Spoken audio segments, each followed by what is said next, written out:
I should have said and done. I just never took the time. You were always on my mind. You were always on my mind. Well. Welcome to Smorgasbord, the podcast for everything and anything that I want to talk about. Do not mind the wig. I swear to God, don't give it no mind. It has a mind of its own. It's a fucking possum on my head. I know that. I'm aware of that.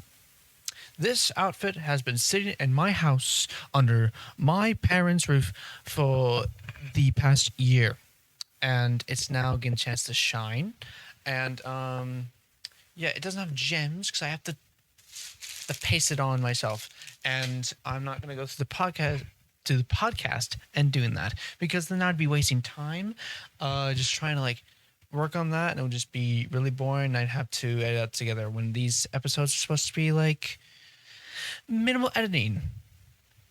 But if you think that I'm just stopping at the costume, at the cool shades, and the possum of the wig, fucking pit the Elvis Presley song.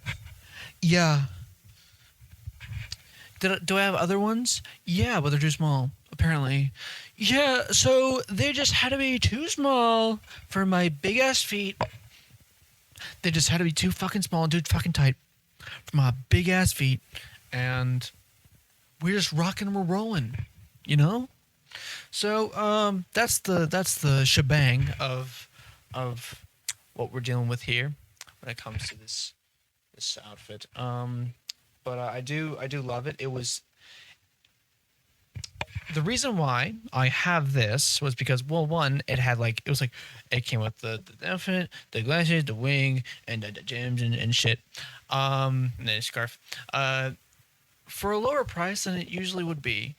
But that's because it just had a generic name attached to it. On screen is what the listing is. And this wig was better when I first opened it, but then I accidentally detached something, so now it just looks like shit now. Shitter. It's in the shitter now. A lot more. Be quiet. So that's fun. But yeah, what is Smorgasbord? What is this podcast? What me, another white guy doing a podcast? Now I've heard everything. Lol. If you're familiar with my content from my channel, Awesome Pig the Cake Crusader, you'll know that I yap a lot. I yap so much, I'm currently working on a 2.5 hour video on the movie Batman Forever, because what started out as a 10-minute piece about how much I love that movie turned into 2 hours and 30 minutes of me yapping about not only what I love, but also the other things attached to the film, like the merchandise and the certain aspects of the movie that I just want to make fun of, and also saying that, hey, a psychologist being Batman's girlfriend is the most interesting thing you can do, and you fucked it up. It sucks, but yeah. So I just think this would be a good way just to get my thoughts out, because I have so much to say about a lot of things, and I think it would be really nice for people who would like to hear me yap, but also would like to come to a place that can get that type of information that's either new, current, or just about a random show that I watched. And just hear some jackass just ramble and yap about it for an hour to 2 hours. Yeah, I've okay. So preference. This is actually a re-recording of this episode. I did in fact film this first, but I filmed 9 other episodes, filmed and recorded 9 other episodes before this. So I know this microphone quality is not the best. If it is turns out to be the best, then it all depends on me just spacing out the time when I use this microphone, because it has a random fucking noise that happens every time I talk, and it's weird. I fucking hate it, but we roll with it. We roll with what we do have, And I would say that the second episode is is like my favorite so far that I've done, and the rest are good. They will be out of order. I can say that for certain because I need to get a Halloween one out for the 31st, and it's a deadline that I think I can actually reach. And I'll go into that in that episode because deadlines are fucking scary. So, but I'll say this: Smorgasbord. Why is this called Smorgasbord? Why is it fucking called that? Well, and why am I dressed up as Signor Elvis Plata? That was so terrible. I don't know why I did. I am so sorry. Well, in 2022, the hit film Elvis, starring Austin Butler, my husband, came out, and I had a religious experience while watching that movie, and it made me appreciate not only his music but music of that time, and it also made me like more creatively inclined with my filmmaking style in my brain that I hope to portray in the future. It was already like there, but like that just like ramped it up, it turned up the volume, and I really love that movie so much. It's like my third favorite. I know that it's like really inaccurate. I know that it's like it shows the side of Elvis that we all wish was true, mainly that he loved women his age, and that he was just this tortured this tortured superstar, but it has like things to say, and it has like cool visuals. It's introducing Elvis to a new batch of people, which a biopic should be doing. Like, it should be getting people into the certain art. It's a good like marketing ploy, I'd say. So excited for the Bruce Springsteen movie that's coming out later this month, and the Beatles one that's getting worked on. Not really a fan of the cast too much, but I think they're gonna blow me away like they always do. Because whenever we get like whenever we get casting announcements, we're like, what the fuck? Excuse me, sauce. What the fuck? And it just comes down to like, hey, give it time. Give it time. People hated Michael Keaton when he was chosen to be Batman, and we all eat our words every fucking day. Mr. Mom is gonna be Batman? No, I've heard everything. Lol. Yeah. So, okay. So in the midst of my hyperfixation, I started watching his original movies because Elvis made, I believe, 31 movies, and I've seen like a good handful of them, and I want to watch the rest of them, but like in order because I have a theory that they're all like connected. And there's a video called that's some lines of I watched every Elvis movie, and I am not going to watch that until I watch every single Elvis movie because I don't want to get spoiled. And also, if he steals my fucking theory, I would rather do my entire piece on it before I sit through someone getting my theory out before I even got the chance to say it out loud.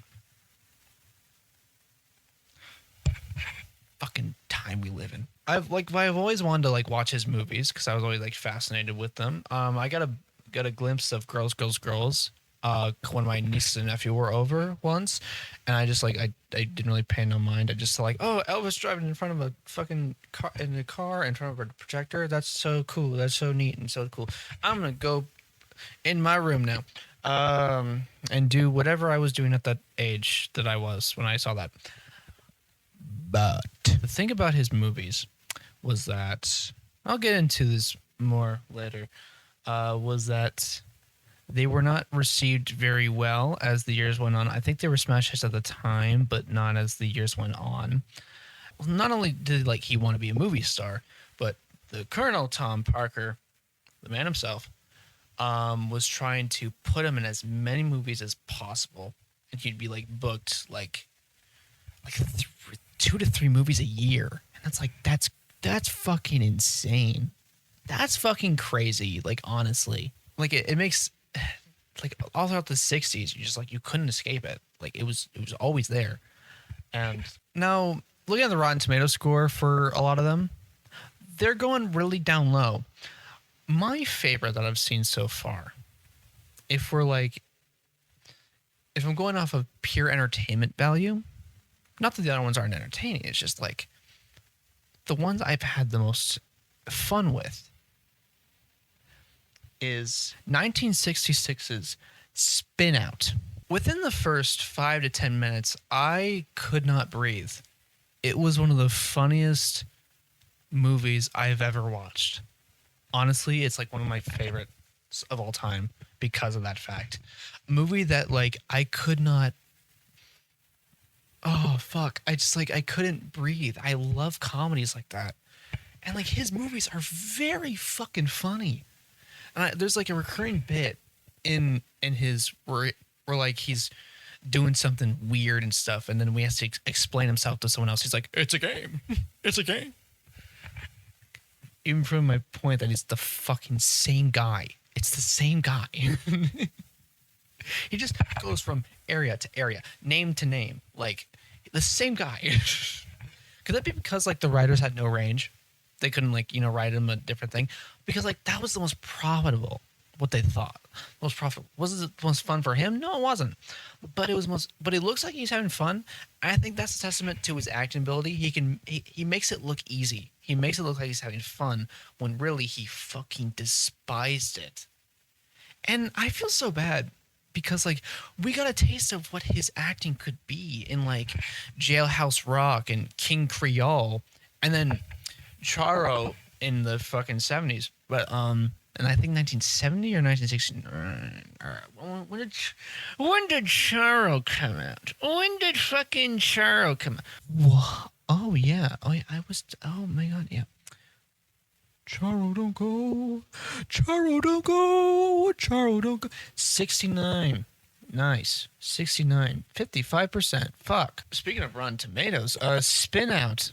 I was surprised in 2022 to find out that it was at 3%. It was at 3%. I'm not even fucking kidding. It was at 3%. And I was like, how? How did anyone not have a good time while watching this movie? Sure, like, it's not thought-provoking. It's not like, A-class cinema, but it's fucking funny. It's, you go to the cinema to laugh. You go to an Elvis movie to laugh, hear a couple good songs, and you fucking leave with your tail between your legs. It's that phrase. What does tail between your legs even mean? In a state of dejection and humiliation. No. Okay. Rephrase. You walk out of the theater, big smile on your face, and you're like, I'll tell you, I think my lungs need to be checked out. And it's just, oh fuck, I can't wait to watch it again. I'm gonna watch it hopefully with a very good friend that I get to watch the rest of the Elvis movies with, hopefully. And I hope to God that they have the same reaction that I do, because holy fucking shit, it was so funny. But I'm the reason why I'm bringing this up is because there's a song called Smorgasbord.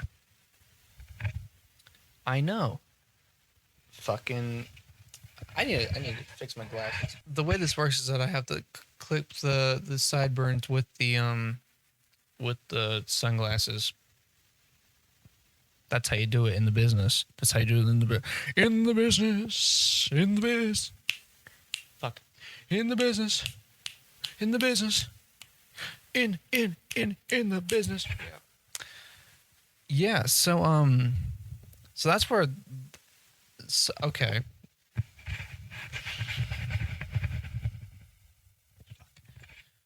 You'll come to realize that I have a tough time explaining myself. And sometimes when I'm telling a story, I tell it out of order, and then I have to retrace my steps and then add in the extra context. And it fucking sucks. When I'm like, writing, it's a lot easier for me to find that good flow with it.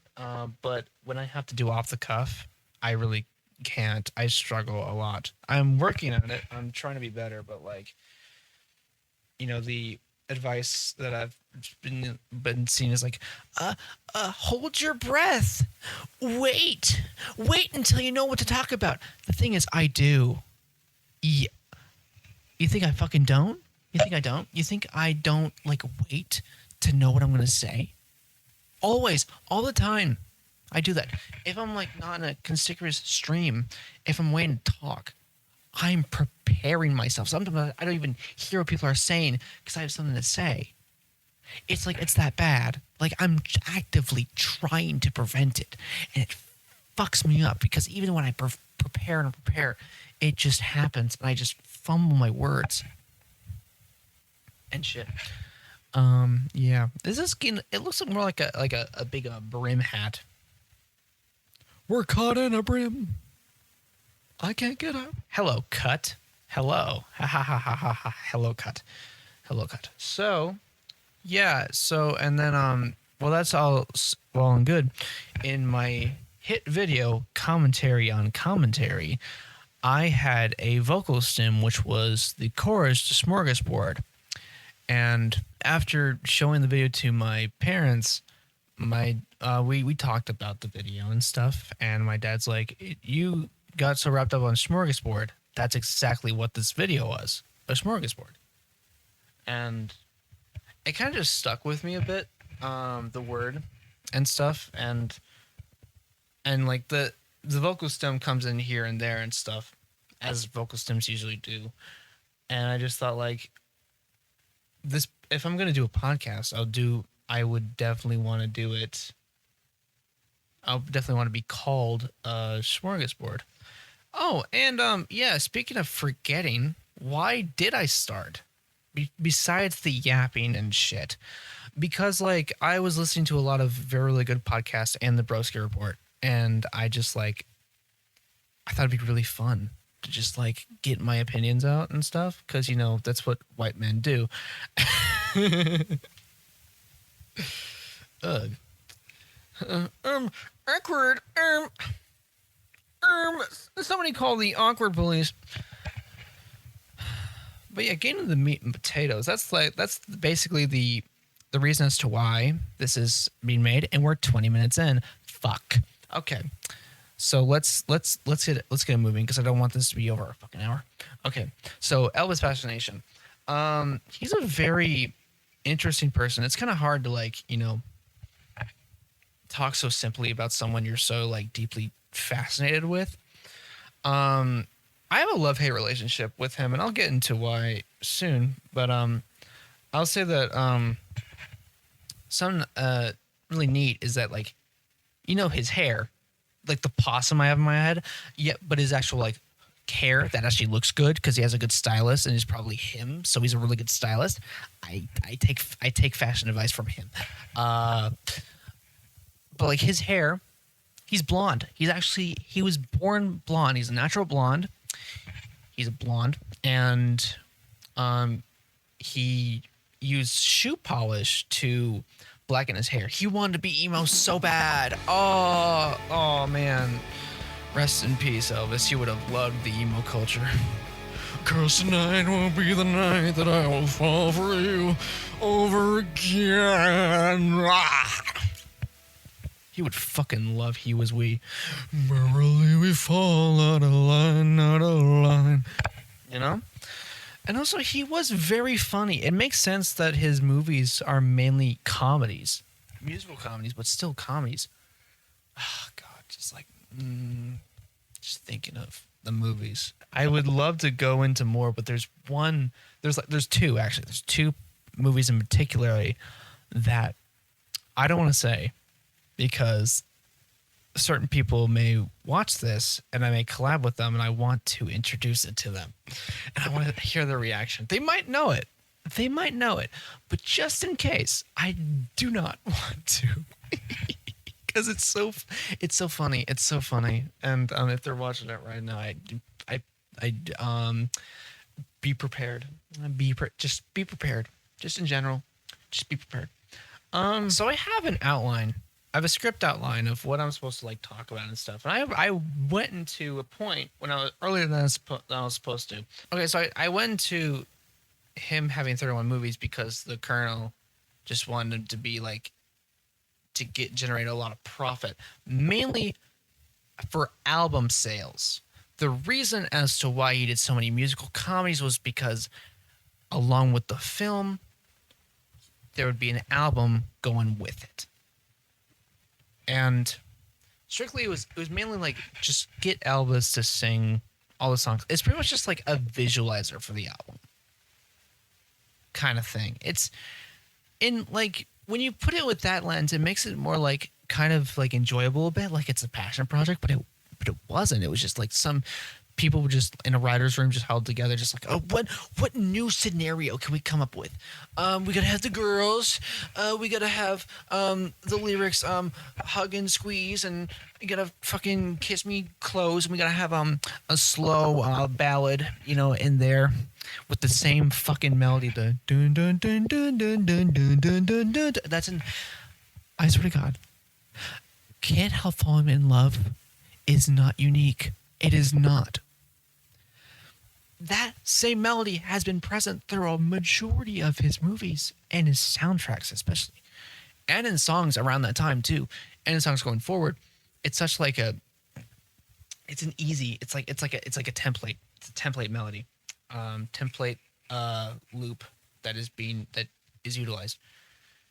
And yeah, Can't Help Falling in Love was from a movie soundtrack, and the version that you hear, the version that is most well known, is not the actual one in the movie. It might be. I haven't seen Blue Hawaii, but the actual version used in the movie is an alternate take where he's playing a ukulele at first, and then it builds into the rest of what we now know as Can't Help Falling in Love.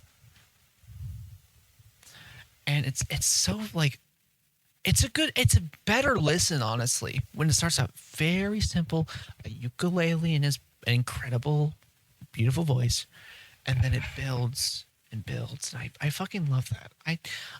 That should be played a lot more. It should be celebrated a lot more than the standard version. Another song I want to just like go into, like it's off the top of my head because I didn't pregame enough of this episode that I should have. It's in his movie, It Happened at the World's Fair. There is a song that feels out of place, and it's called They Remind Me of Too Much of You. And the scene is he is taking this little girl that he met at the fair home, from what I remember, and she's holding the prize that he won, or she won, I forget. And it's just one take. It's just one take of him at the back of the bus with her sleeping, and this song is playing in the background. It's playing over it as if like it's narration, and it's one of the most beautiful songs I've ever heard, and it feels so real and raw, and it plays into my theory of like these movies are all connected. I feel like some woman or somebody hurt him so bad that he can't settle down. He really can't, because then like it becomes too much for him. And I think that's kind of real, honestly. To have that one. I kind of have that a bit. I kind of know where that comes from, but like even then, like I think like it's better to like to try and move on, even if like cracks of them still show up and stuff. Still, it's like you gotta take care of yourself, man. The memories will become less painful if you have someone there to hold you and tell you everything's gonna be okay. And as long as like you can break down those walls for that particular person that wants to actually be there for you and help you, then I think you're a lot better off. And I found that, and I think everyone should find that. And look at this. If I hold the wig, look at that. It's more Johnny Bravo. That's wonderful. The sideburn is sticking out. But yeah. Ooh. Hey, mama, hey. We're caught in a trap. Wait for me, my love, my darling. I hungered for your kiss. I would sing louder, but this house has thin walls. And that door, the fact that it's closed, doesn't fucking matter. If it was open, it'd be one and the same. Yeah. And it's back to normal. Yes, I love it. I found out recently was that Elvis and his production company weren't the only ones making musical comedies in the 60s. In fact, that was like the big thing. Besides Westerns, that was the big thing. The musical comedy slop of the 60s situation is fucking crazy and buck wild.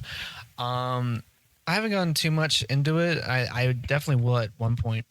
But it's just like, it makes sense. The fact that they pumped up so much is because, and it's probably so profitable, is because like that was the big thing. That was a big trend and stuff. And it was like advocating towards like teenagers and stuff. Trying really hard. And I can't help but think that they succeeded in what they were trying to do. Did it make Elvis feel like shit? Oh yeah, but like he was around so many women that he got to sleep with. He got this. Am I right, boys? Am I right, boys? Yes. Cheat on your wife. Yes. We at the no, I can't finish that sentence because I do not believe in it, and I like to be authentic on my podcast. In the Smorgasbord household, we actually love to sleep with our wives and only our wives and or boyfriends, turn husbands, and or partners, turn lifelong partners. I'm what you call a progressive male. So yeah, speaking of affair, let's talk about some heavy shit. Now let's can you. So the Elvis that we like to know was a very charming country boy who was very tender and is loving. So tender that he sang a song called Love Me Tender and starred in a film called Love Me Tender, which was the first film he ever starred in, I believe. Either that or Loving You. Either way. Elvis famously is known for being with a woman named Priscilla Presley. They had a wonderful, beautiful daughter together, whose book actually got me back into reading. Yeah. Fun fact, I was in Costco last year for my birthday, and I was just looking around in the book section, and I saw Lisa Marie Presley's book, and I picked it up, and I turned to a page, and I forget which quote it was, but it was one about Elvis, and I could not put the book down. I was actively reading while walking for the first time in my life, I think, unless I've done it before in like school. But then again, I don't know. I don't actively read when I'm walking unless it's like a text or something on my phone.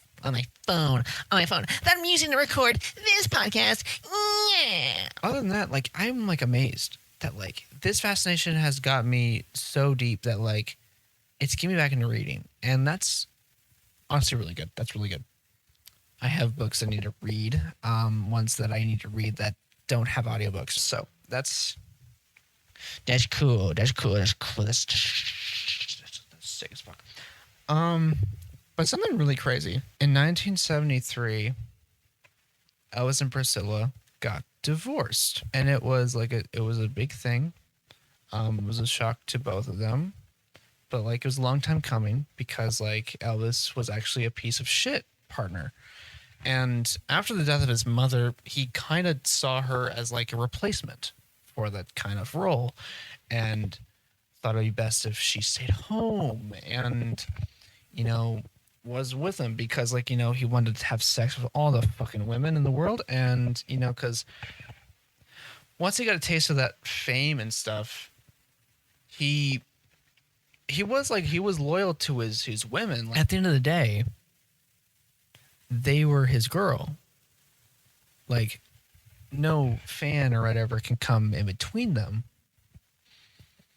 But like, it's still disrespectful to just like go and just, kiss a bunch of fans without permission from your person.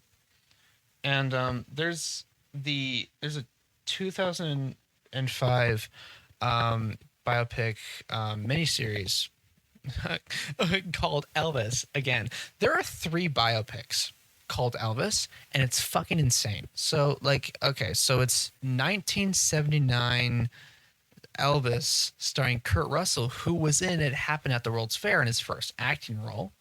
So that was really neat that the guy who actually got to meet the real Elvis got to portray him. And also he looks a lot like him too. He looks so much fucking like him. I have yet to see it. I really want to see it though. The 2005 one, I watched the first part because it was free on YouTube, and the second part is I think free on Tubi. The first part was good. I'm getting somewhere. Don't worry. I'm getting somewhere.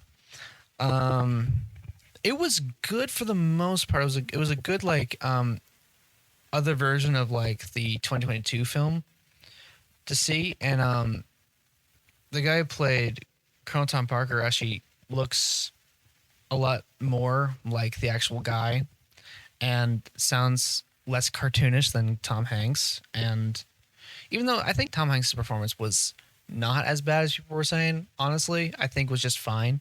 I just really that's what his version of Colonel Tom sounds like.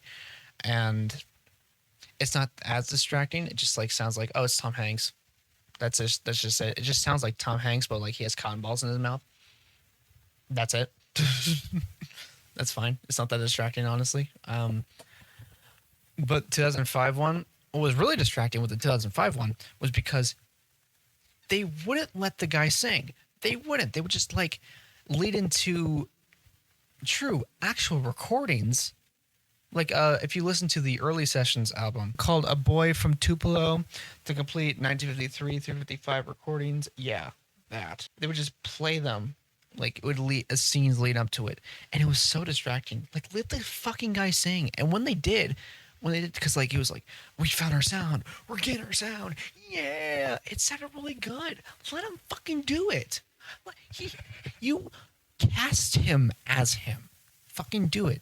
That's what they did with Bohemian Rhapsody, and it fucking pissed me off, honestly. The editing of that movie and the fact that they didn't let Rami Malek actually try to sing pissed me off. Something I didn't realize until this year was that there were actually a lot more biopics made that barely get talked about. And there was one that my mom actually introduced me to that was Elvis and Me. I thought there was only one biopic of Priscilla Presley's version of events from her book Elvis and Me, which was 2023's Priscilla, which I thought was fucking excellent. I loved it. Jacob Elordi as Elvis is fucking stellar. He didn't sing barely at all. I think he sung Great Balls of Fire and that's it. But no, other than that, it was really good, just showing that peek behind the curtain of how how Elvis would be just calm one minute and then ultra fucking scary the next.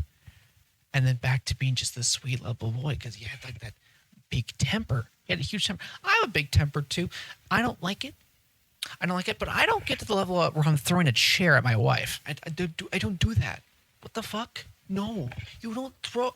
I'm not an abuser. That's the thing. But there's actually a biopic from the 80s, a TV miniseries biopic of adaptation of Elvis and Me, called Elvis and Me. And I was going somewhere earlier. I'll circle back to Elvis's Fool. I'll get there. But I watched it, and it's 3 hours, and it was really good. And the guy who plays I should have pre-gamed this a lot better. Dale Midkiff. He was fucking terrifying as Elvis. He was fucking scary. The way he would look at Priscilla sometimes was fucking terrifying. I literally was doing that a lot. And that miniseries was fucking heavy. There were certain moments that I had to like fast forward through because like I couldn't really deal with it. But like when he was playing Great Balls of Fire, it was all great. And so he's like having a good time. Then he was singing like a love song. I think it's like "Are You Lonesome Tonight?" I think, or something else.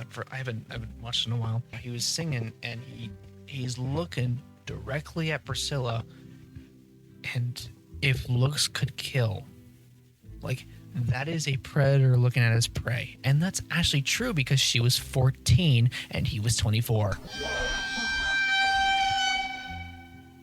Crazy, ain't it? I don't know if he really looked at her like that. I don't know if it's described in the book. I haven't read the book yet. I want to read the book.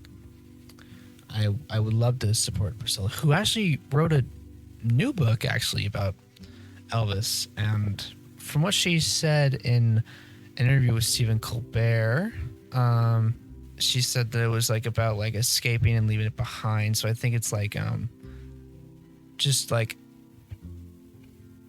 going through the end of her book, but if it's just stretched out full, go off, Queen. Do what you can. Do what you can.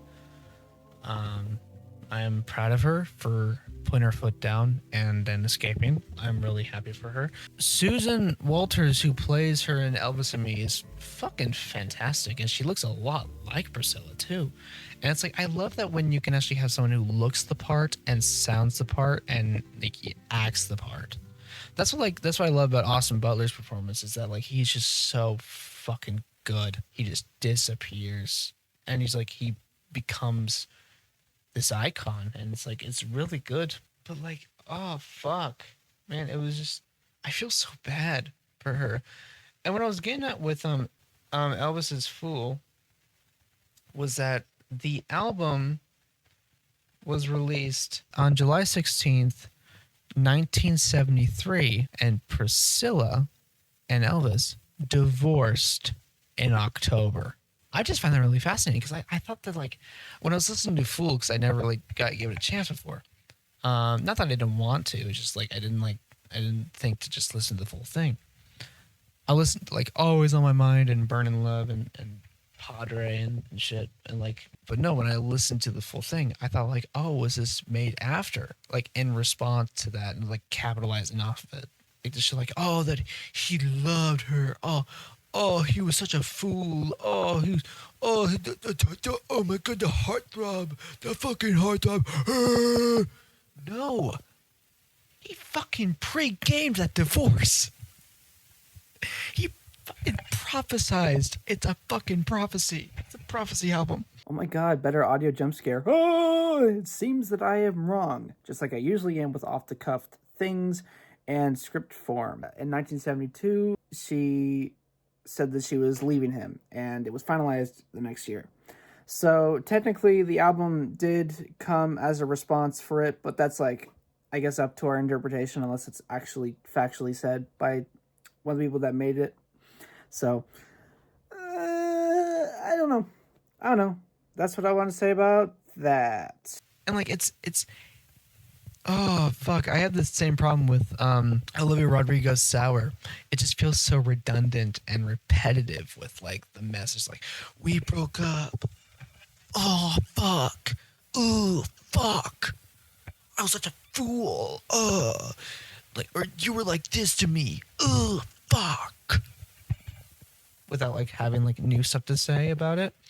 I would say there's one song that's a cover, obviously, because he never wrote any original songs. Ain't that crazy? They made it so that he was writing "If I Could Dream" in the movie, but like that even like then, like even like when I believe when I watch a biopic, I like immediately think like, oh, that's real, that really happened. Yes, that's insane, that's crazy, that really happened. Even then, I was like, no. Absolutely not. That is not true. I think the sleeper hit on this one is "Love Me, Love the Life I Lead," which is a cover, and the cover and the original song was fucking brilliant, and I love the message behind it. It's like, hey, if you want to be with me, you got to accept me for who I am. Then why else did you fall in love with me? It's the same thing with like shitty boyfriends, like or shitty partners in general. because women can do it too, and they thems can do it too, where they will get with someone and then control their behavior, like what they wear and shit. Like, hey, you found them like that, let them live because it makes them happy. Let them live the life they lead. Love them for who they are. If you don't like them like that, then get with someone else.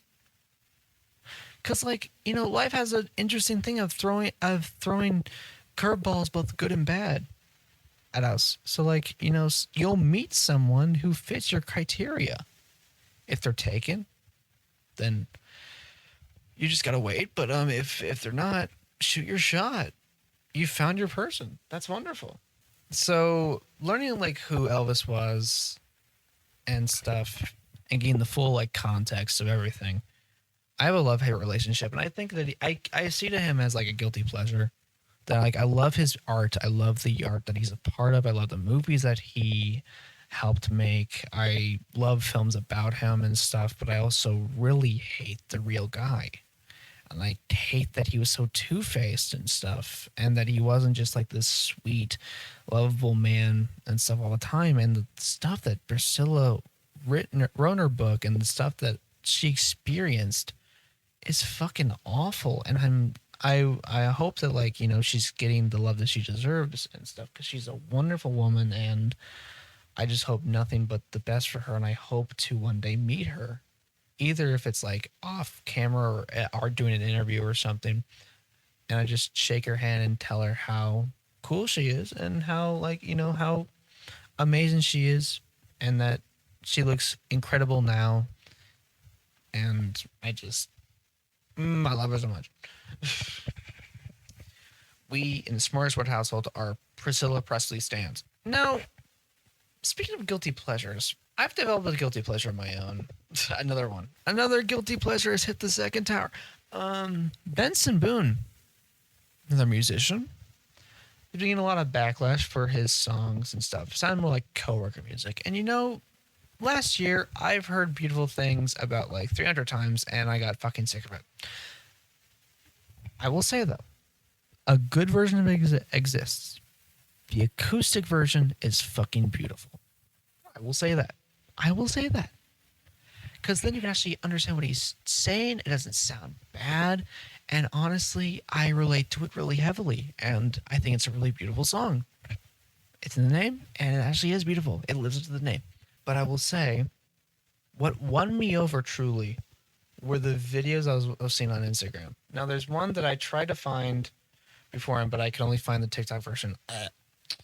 I can't use TikTok because of the reason I'll go into in another episode, I believe.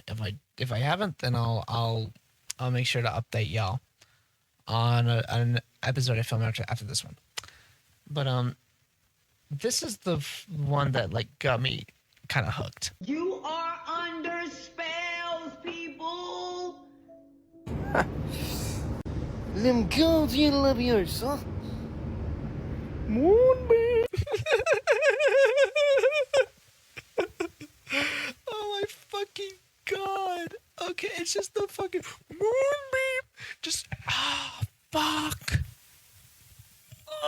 Moonbeam ice cream, taking off your blue jeans, dancing up the movies. Fuck. It's so good. That he's making fun of himself. That's what I love. That he's self-deprecating. He's like, hey, if they're gonna make fun of me, why not join them? I love that. I love that mentality. And it's so Wingardium Leviosa, Moonbeam. I gotta do my hair. Hold on, I'm doing a thumbnail.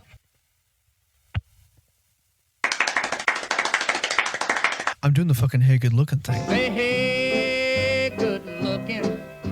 Why? I'm gonna stick like glue.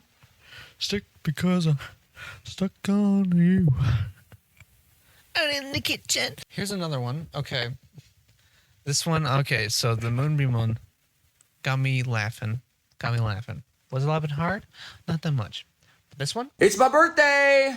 Stop the hate for a day and let me relax. We can continue tomorrow. I hate your music. Okay, so again, it was the moonbeam thing that got me laughing. But the more I watched, the more, my laughs increased because that fucking guy in the back. The fucking guy being like, I hate your music. But like, I really love that video so much. I really do. And I wish I could just gush about it like I did before when I first saw it. Fuck. We got one more to go through before we get to the final segment of the video. Final segment. Yay! This one just makes me giggle. It's his live performance of Beautiful Things at the 67th grade. Sorry. 6-7. I'll see you in heaven with the 6-7. You got the joke? It's because I'm Elvis singing about 6-7.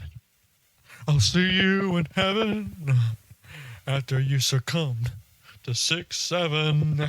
But like, look at this fucking stance he does. Okay, I will say that I do love the backflip and front flip aesthetic. I do love that. It's what comes after that I love even more. Oh God, don't take these beautiful things that I've got, please. These beautiful things that I got. Let's replay that again. These beautiful things that I've got. Fucking shoot up like a rocket. Oh, just the nines. Oh, fuck. I love that. Oh, man. These beautiful things that I got. I don't know if anyone else is laughing, but I am. These beautiful things that I've got. Please stay. I was under a god. These beautiful things that I got. Oh my god, you killed it. Wow. It's time for the final segment of the video. Yeah. So, on the topic of music, I gotta get this fucking sideburn out. It's irritating me. Now it's just blending with the hair. Oh my god, it's an extra strand. Oh my god, I'm like a fucking bush. A bush. Ooja kacha. So, just like Elvis, and just like Benson, Boone, I do music as well. I do. Yeah. I do have a profession for singing. I do love singing, and I love making my own music and stuff. I do love making my own instrumentals and stuff. It saves me the hassle of buying music online, which I do love. The instrumentals that are made, type instrumentals, type beats and stuff, and I do intend on buying some. But so I had like kind of struggled a bit with trying to find out what my music name should be, and it originally was That One Guy, and then I found out someone else was named That One Guy, so I had to change it. So I changed it to J-Man Jones, and also I kind of not like J-Man Jones because like it just doesn't sit right with me, and like I think J-Man Jones and like Jerry the Man Jenkins as like names that are associated with that, like just from the get-go, and I want to be different. I want to at least like stand out and not just be like, oh, it's a silly name because it's playing on, and it's a silly name. It's like, oh, that's your name? Cool, neat, awesome, sick. So then I was looking up, okay, so my music is like it's not like one genre. It's a smorgasbord of genres. Because I like to be multi-versatile, and I listen to a lot of music of different genres and different backgrounds, and so I want to like replicate that, and I want to appease those audiences because like, hey, that's the music I listen to, so like I like to, be a musician for everybody kind of artist kind of thing. So like you would at least enjoy at least one song from me if I even sound good in the first place.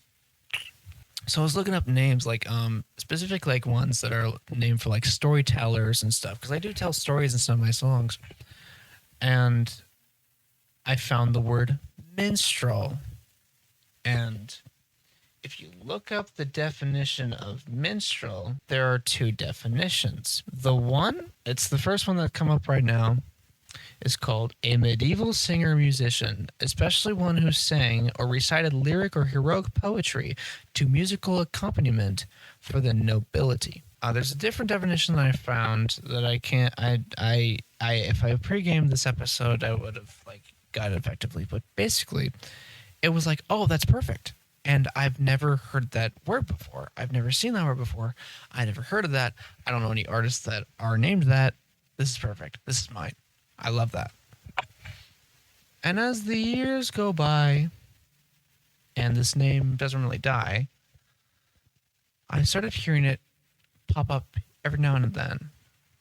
But for really bad contexts, I shall read the second definition of minstrel. A member of a band of entertainers, typically white actors with blackened faces, who performed in a type of stage entertainment prevalent in the U.S. in the 19th and early 20th centuries, featuring songs, dances, and formulaic comic routines based on stereotyped depictions of African Americans.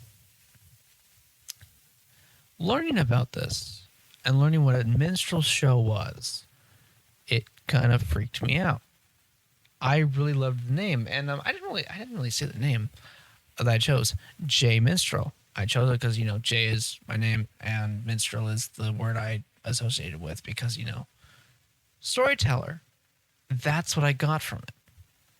But the fact that that word has a lot of negative stigma around it is weird. But also, what's also weird was that there was a guy that I found out when I was searching up my name, just to get to a song quicker.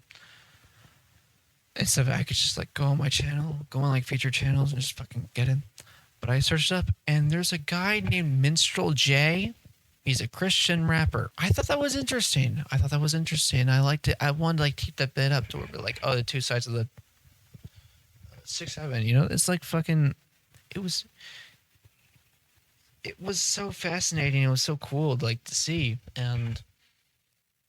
But learning this history just it made me feel kind of sick. And so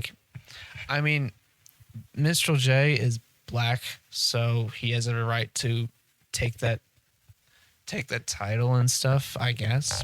And but for me, it's it would be really bad, especially with the fact that I am not racist and I try my damnedest not to be racist, and it really sucked. And so I had to find a different name. And I was talking to my mom one day and I was telling her about this dilemma, and she said, yeah, it would only fit if you made medieval style music. If you were a bard, then that'd be fine.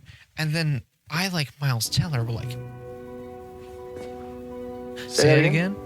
And I looked up what a bard meant, and it was literally that, but with no racial ties. So I went from J Minstrel to J Bard. And the crowd stays silent. Yes, I know. Fucking innovative. I understand. Sure, is it medieval? No, it's not. But at least it's not racist. Yes! Yes! And who knows? I would love to make a medieval style song. I would love to. I'd absolutely love to. But for right now, I am J Bard, and if I have a band with me, J Bard and the Bardies. I know, it's a pun, but you know what? Coffee spelled backwards. I don't give a fuck. I don't give a fuck. So stupid, 6-7, so stupid. But yeah, that's the interesting tea about that. I do have a song in the works right now. I have a couple songs actually. Hopefully lead to an album. There's one I'm making for my current video, and there's one I'm working on with a friend, and there's another I'm working on with another friend for a video, but also just in general because it's a really good song and I love it, and I can't wait for y'all to listen to it, and hopefully your ears don't bleed because my vocals hopefully have gotten better. I will get a singing coach next year, hopefully, and hopefully I do improve. I would like to improve and actually be listenable.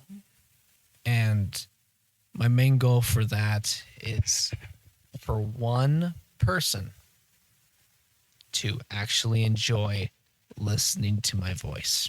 And we'll get into that at a later time. But for right now, I'm going to leave y'all with what you've just experienced.